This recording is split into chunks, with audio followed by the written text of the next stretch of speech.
Assalamualaikum warahmatullahi wabarakatuh. Bismillahirrahmanirrahim.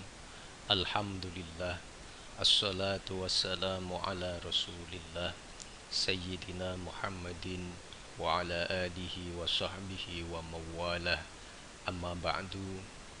Anak-anakku yang Pak Guru banggakan, puji syukur alhamdulillah, pada pagi hari ini kita bisa belajar lagi muatan lokal keagamaan.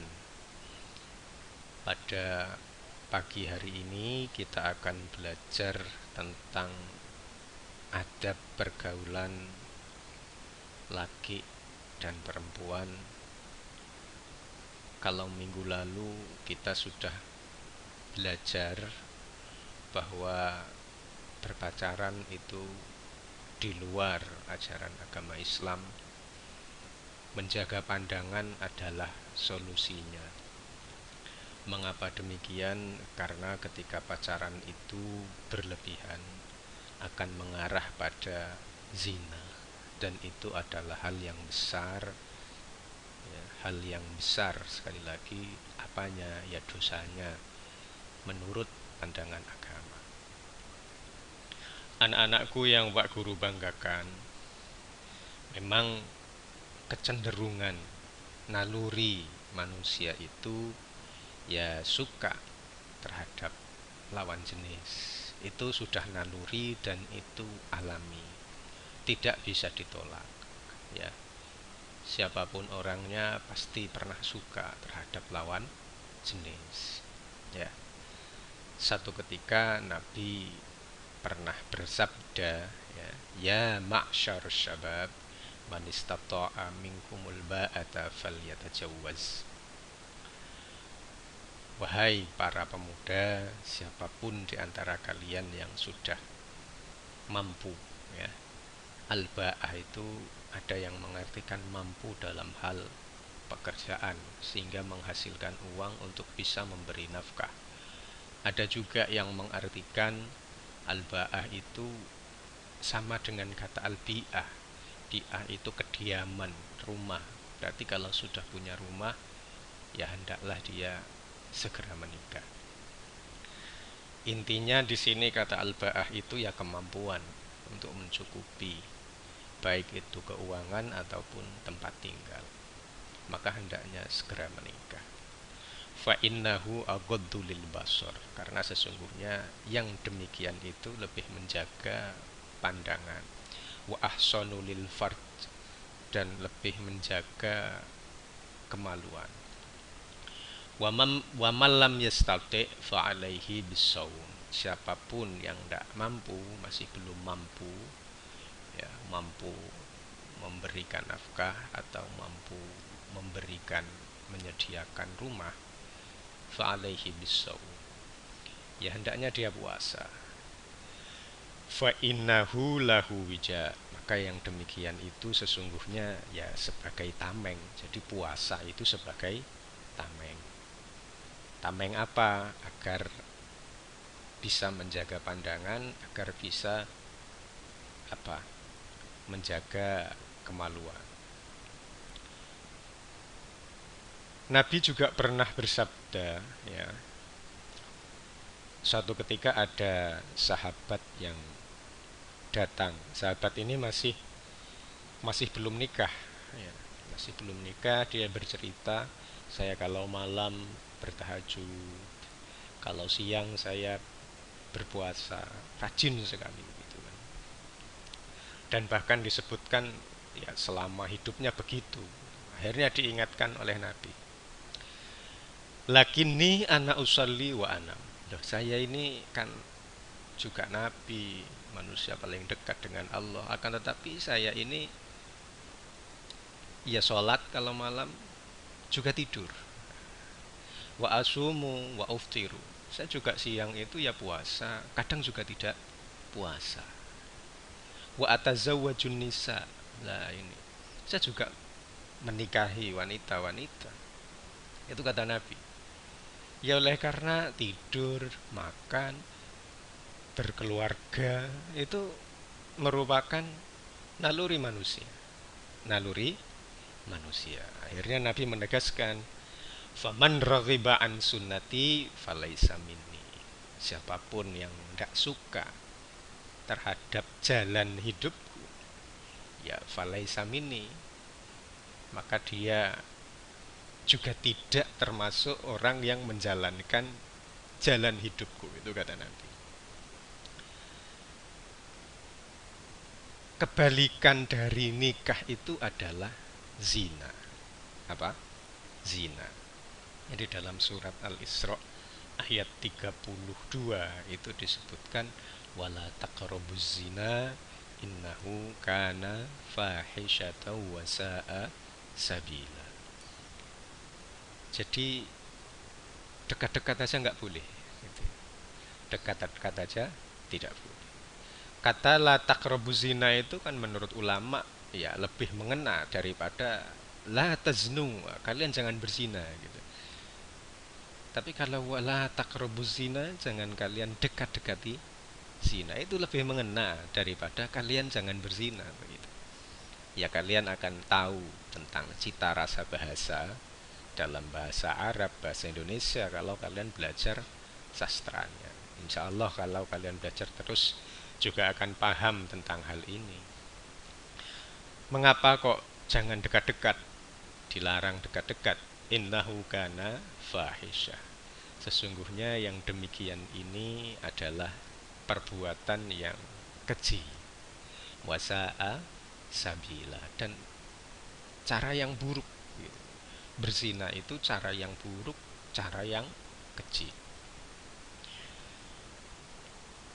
Nabi memberikan definisi tentang zina itu begini, ya ini yang diriwayatkan dari Haisam bin Malik At-Ta'i anin Nabi, ya, jadi begitu. Apa yang diriwayatkan? Ya. Ma min zambin ba'da syirki, tidak ada dosa yang besar setelah syirik. A'zamu, ya, lebih besar. Yang lebih besar lagi itu tidak ada. Indallah, menurut Allah. Min nutfatin wada'aha rajulun fi rahmin la yahillu lahu, daripada orang yang meletakkan spermanya pada rahim yang tidak halal. Jadi definisi Nabi lebih umum ini, lebih umum. Meletakkan sperma, ya, seorang laki-laki meletakkan sperma pada rahim seorang perempuan yang tidak halal, artinya bukan istrinya. Artinya bukan istrinya.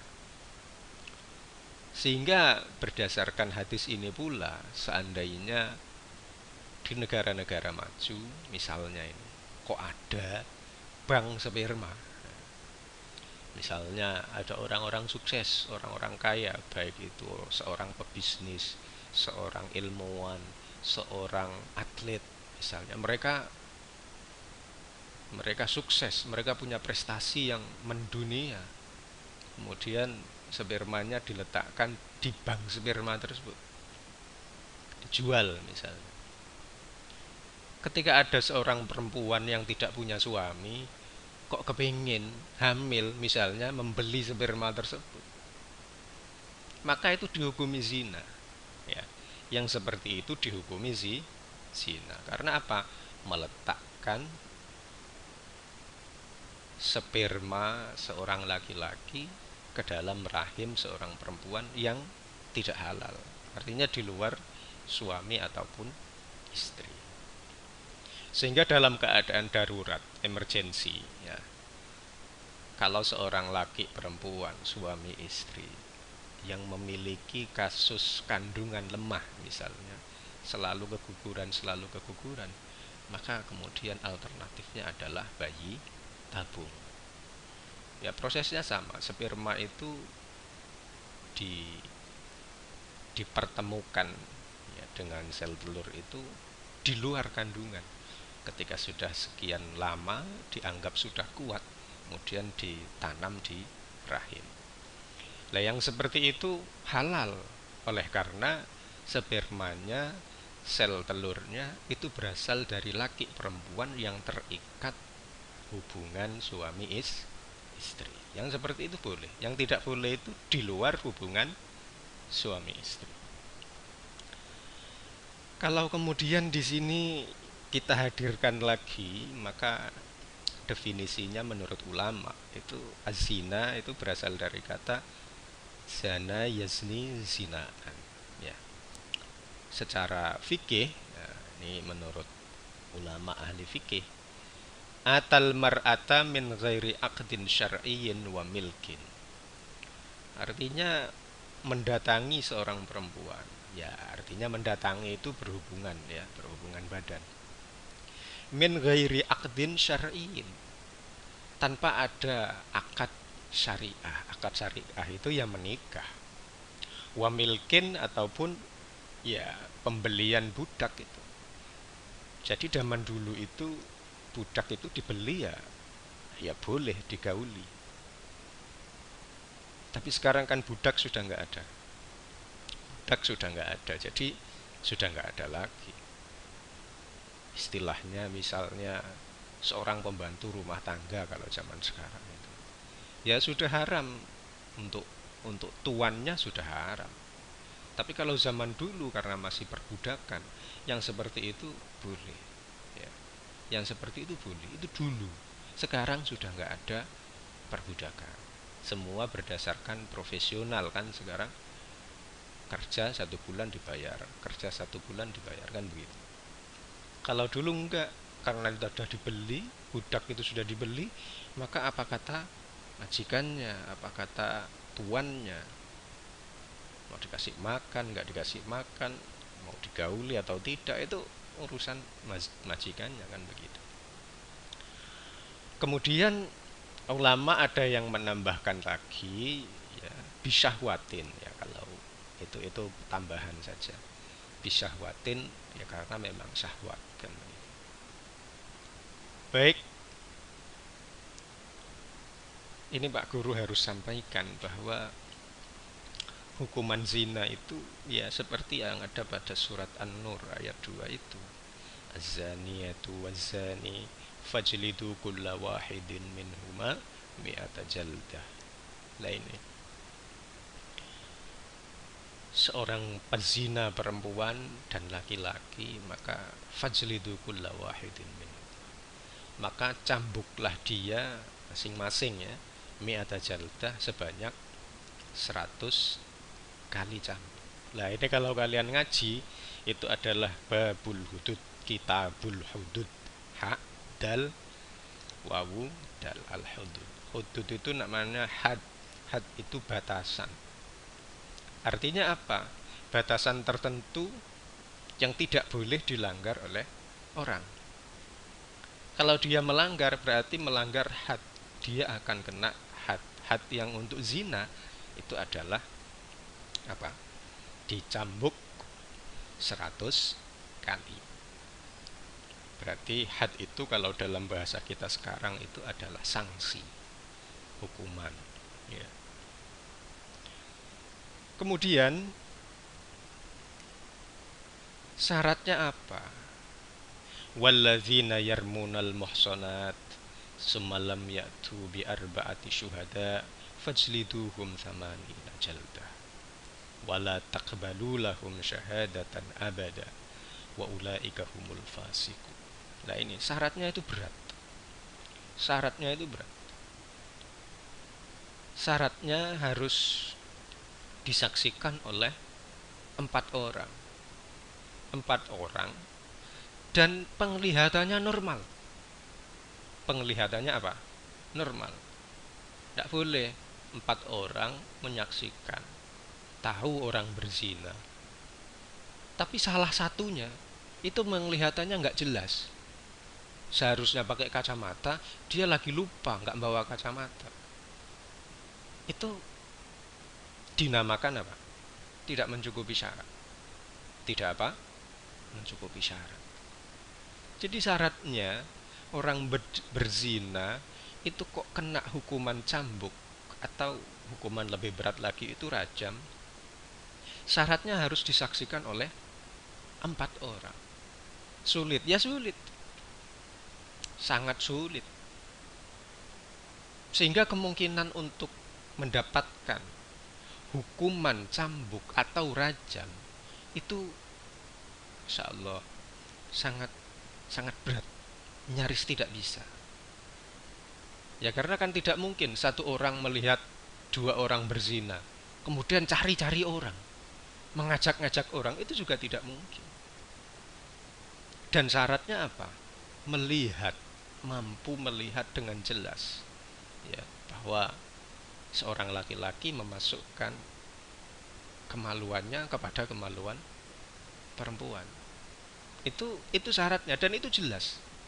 Tidak boleh misalnya ada 4 orang sudah menyaksikan, kok salah satunya yang biasanya pakai kacamata dia nggak pakai kacamata, akhirnya kan nggak kelihatan, nggak jelas.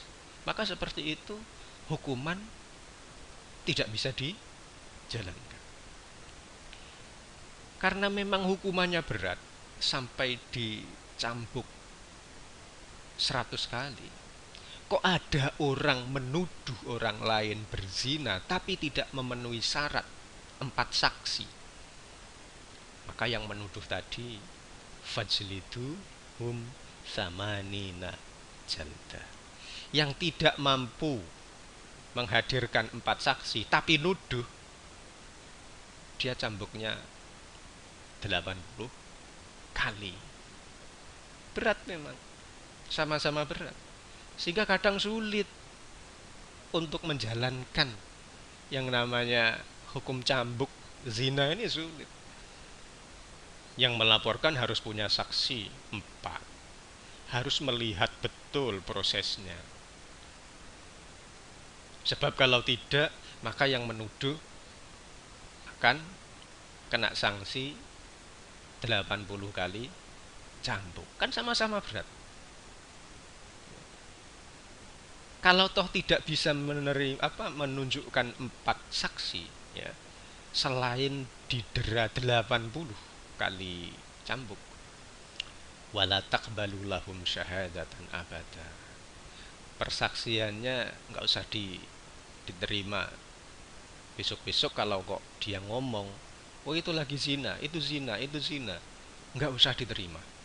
Karena 1 kali dia tidak bisa menunjukkan saksi 4 sehingga tidak meyakinkan, maka besok-besoknya kalau ada tuduhan lagi dari dia, la taqbalu lahum syahadatan abada. Jangan pernah diterima syahadatnya, kesaksiannya selamanya. Ini dalam konteks fikih, ini seringkali kita ngaji ini.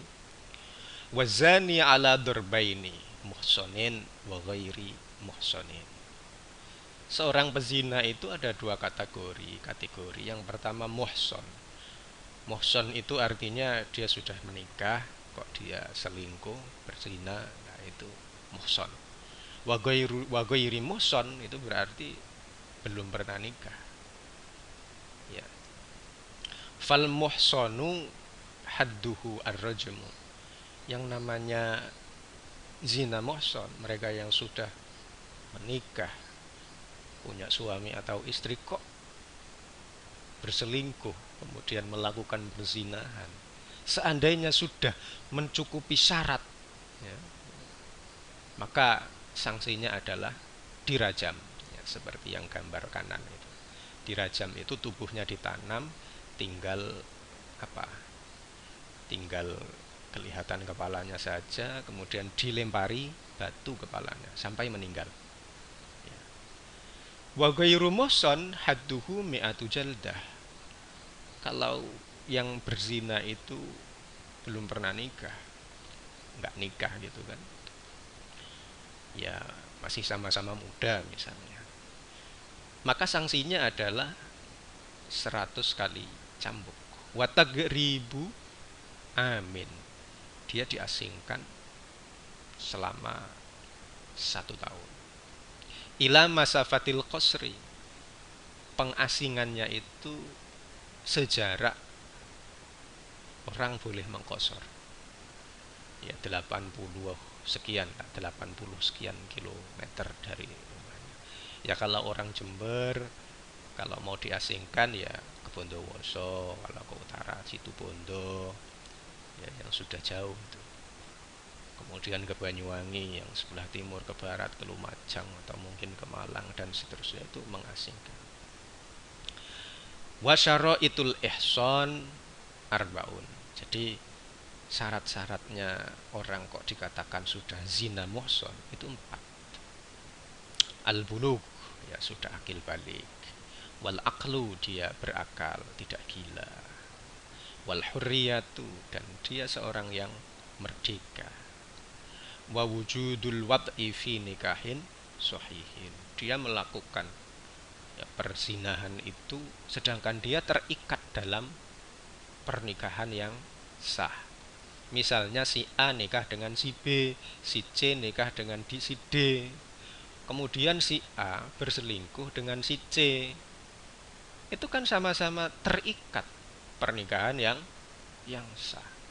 Ya, jadi betapa beratnya sebenarnya persyaratan orang kok terkena hudud, terkena sanksi zina, baik itu yang muhson atau gairu muhson, baik itu yang rajam ataupun yang cambuk. Itu syaratnya berat. 4 ini, dan kemudian tadi disebutkan disaksikan 4 orang. Nah, itu sama-sama berat, luar biasa berat.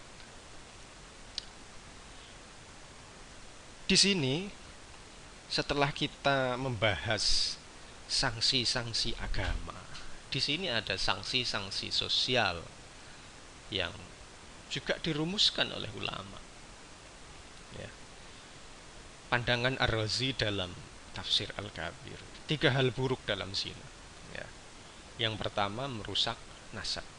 Seandainya zina itu dilakukan tidak ketahuan, tahu-tahu sudah hamil, maka seperti itu kan sanksi cambuk ataupun sanksi sanksi rajam itu kan nggak bisa diwujudkan, tidak bisa dilaksanakan. Maka yang terjadi adalah hamil di luar nikah yang sah. Yang seperti itu akibatnya apa? Merusak nasab. Merusak nasab. Nasab itu kan seharusnya seorang anak dinasabkan, dinisbatkan binnya itu kepada ayahnya. Ya, misalnya ada Ali bin Abi Tholib bin Abdil Muthalib, kan begitu. Berarti Ali itu bapaknya Abu Tholib, Abu Tholib bapaknya Abdul Muthalib. Itu contoh yang sering kali kita pakai. Kan dinisabkan itu melalui jalur ayah. Oleh karena ya, nasab melalui jalur ayah yang normal seperti itu melalui pernikahan yang sah, ketika dijalani hubungan itu di luar nikah kemudian kok hamil, maka nasabnya tidak boleh dinasabkan kepada ayahnya. Kan rusak nasab itu.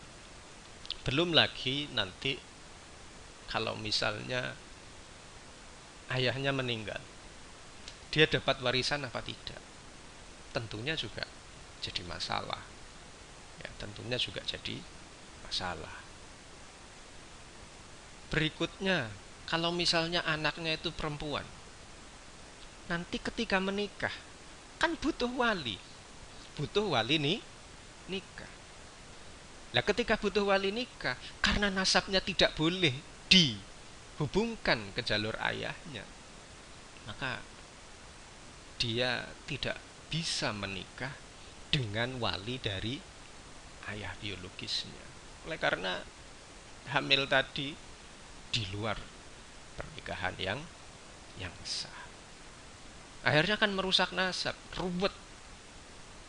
Seharusnya dinasabkan kepada ayahnya, ternyata nggak boleh. Kan ruwet. Itu yang dimaksud dengan merusak nasab. Dimurkai, dibenci, dan hilangnya ketenangan. Saya pikir ini sudah sudah berada di masyarakat di sekitar kita ya begitu. Kalau anaknya ketahuan misalnya hamil atau melakukan perzinahan, mesti keluarganya marah betul. Ibaratnya ya wajah orang tuanya itu dicoreng, bahkan disiram dengan air comberan. Ibaratnya kan begitu. Mesti marah itu kan. Yang pasti juga dibenci, dikucilkan. Kalau sudah begitu, hilangnya ketenangan. Nggak pati tenang. Karena memang manusia itu makhluk sosial yang biasa butuh dengan orang lain.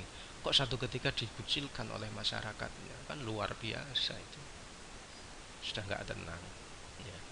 Sehingga banyak kasus, misalnya hamil di luar nikah, ditutup-tutupi sama pelakunya, keluarganya biar tidak tahu. Lahirnya apa?